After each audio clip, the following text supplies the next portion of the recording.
Hi everyone, it's me Dee, I'm back again for another live art class. So thank you for joining me, and I would also like to say thank you for those beautiful poppy paintings last week. They were absolutely gorgeous, so bright, and I loved seeing them. So thank you for sharing them with me. Today what we're going to do is we're going to be doing a collage. Now a collage is when you paste or stick pieces down. So the good thing about it is that you can actually, when you've cut out your pieces for your collage, you can actually move them around until you get a design or a picture that you're happy with, and then you can paste them down. So you can spend ages moving things around and thinking, oh, I think I like that there, maybe I'll try it over here. So you can try it different ways. So the artist that we're looking at today is an artist called David Smith, and he is an American sculptor, and he lived 50 to 100 years ago. And as a sculptor, he did sculptures, and he also did paintings as well, but he's more well known for his sculptures. And he was known for saying that he likes to use line to create a drawing in space. So I've got a couple of pictures of his artworks here. So this one is called Head. And I think if you look carefully, it does actually look like the profile of somebody's face. So when I say the profile, it means the side view. So when you look at somebody side on, you can see their nose and their mouth and their chin and their forehead. So that's what that one looks like to me. And I guess that's what he was going for, since it's called Head. And this one is another one of his, and this one is called Unity of Three Forms. And we can see 1, 2, 3 main forms, and they are united. So it's like they're joined together. And he created his sculptures mostly out of steel. So that means they'd be very, very heavy. But we're not going to be creating a three-dimensional sculpture artwork. We're going to be creating one that is on paper using collage, as I said before. So we're going to start with A4 paper.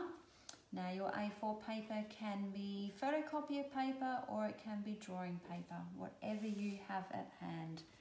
And what we're going to do is we are going to be breaking it up into about 3 even spaces, okay? So there and there, and we're going to do a line roughly 1/3 of the way up our page. You can see it there, maybe not, it's about here anyway, goes right across. And we are going to use crayon for creating our background. Now crayon can give you some lovely textures. This smooth board that I've got underneath, it feels so smooth, but it does actually create a texture. So what I'm going to do is I'm going to start down the bottom, and we're going to have it very light down the bottom. So not much. We're going to lay our crayon on its side. Okay, can you see how I've got it on the side? So I'm not drawing with it, I'm colouring with it on its side. So rubbing it across up to the line, nice and light. Try and get it even. See how you go. There you go, so you can see what I've done there so far. It's quite light. Now I'm going to turn my page upside down, and I am going to be doing the top part of my artwork. And now this part I'm going to do much darker. So you can see that I'm pressing down harder now. Pressing down, colouring it in. You can see how I'm going mostly the same direction as well. So I'm going from side to side as I go up and down the page, side to side. And I'll keep doing that along the edges.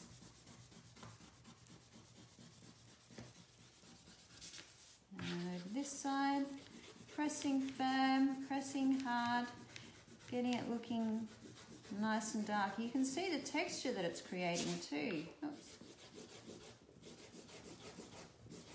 A bit more.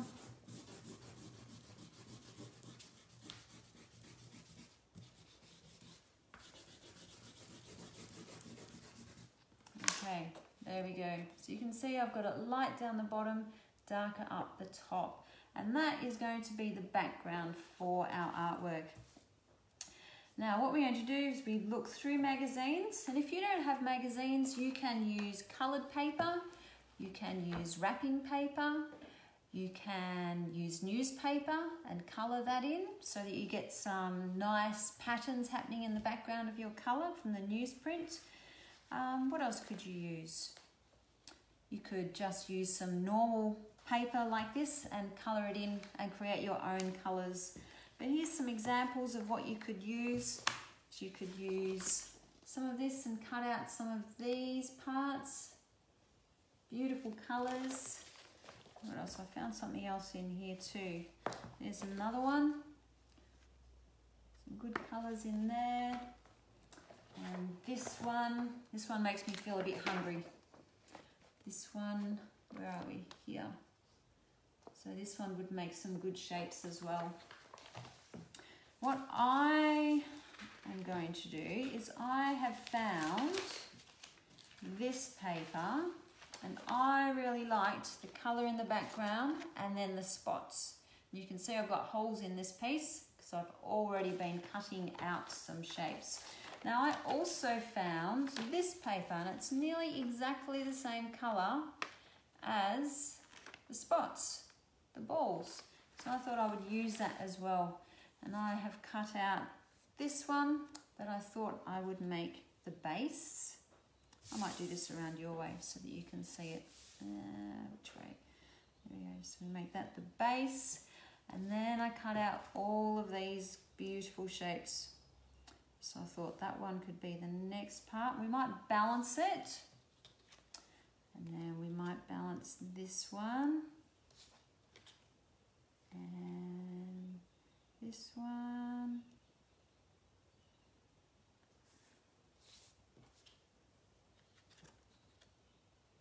Now I liked having different amounts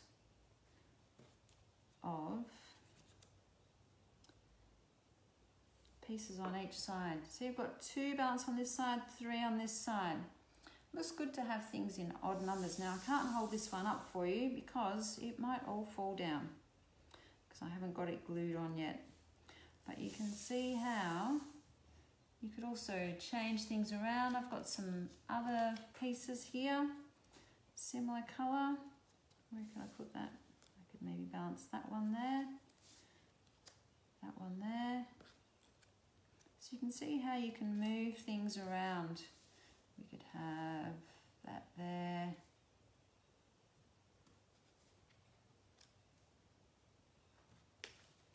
There we go.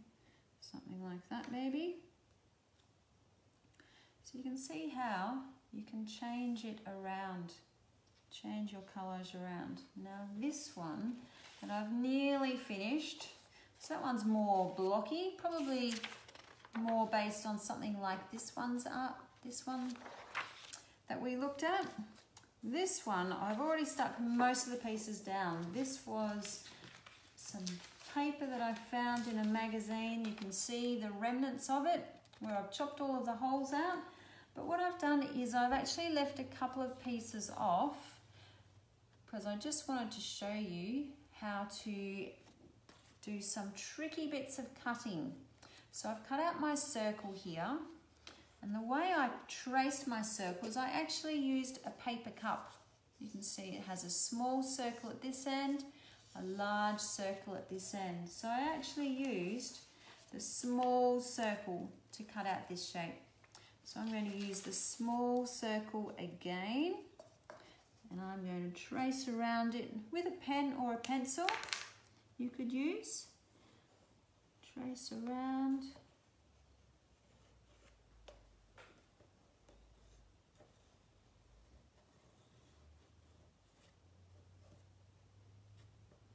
Let's see.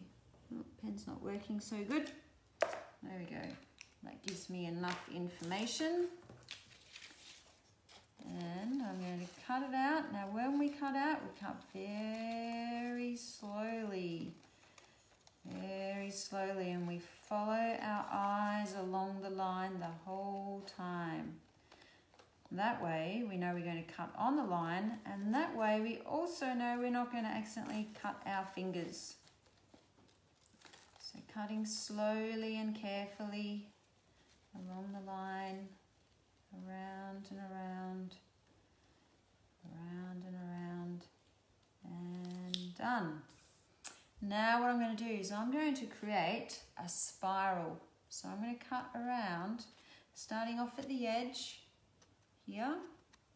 You can see that I'm starting to, you probably can't see it too good just yet, but it's going to be a spiral, so then we can do some really cool squiggly type patterns with our collage.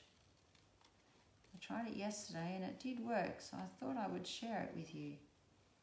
So I'll keep cutting. Now again, we need to cut slowly and carefully. If we cut too quick, we might chop our spiral.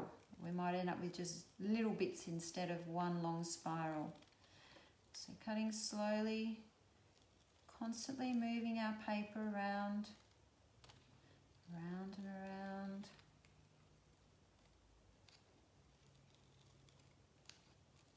Slowly, slowly. Nearly getting there. You could even have a competition with somebody, or everyone start off with the same circle and then cut a spiral and see who can create the longest intact spiral. There's an idea. Okay, so there's my long spiral. Looks pretty cool, doesn't it? It bounces like a spring. I am actually going to leave that one just for a sec because I'm going to show you something else with this one. This one, I actually want to cut a circle out of it. So I want to cut a circle inside this circle shape. A little bit tricky. So what I'm going to do is I'm going to draw a circle shape on there. And that is the line that I want to cut on. So because the paper is fairly thin, I'm going to not completely fold it because I don't want a folded line in it.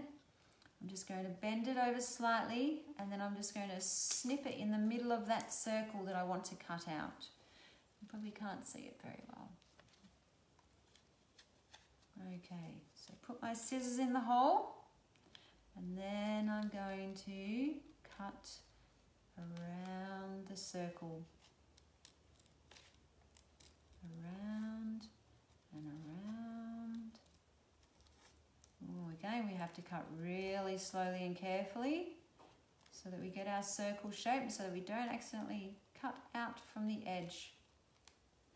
Okay, there it is. There it is. Circle cut out. Now I'm going to glue this one on.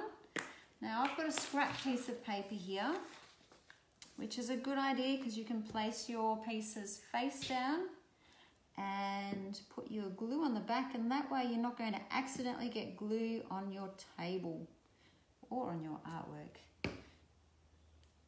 Now I'm going to glue that one just there, like that. Now with this spiral, what I'm going to do is I'm actually going to, oh, it's all tangled.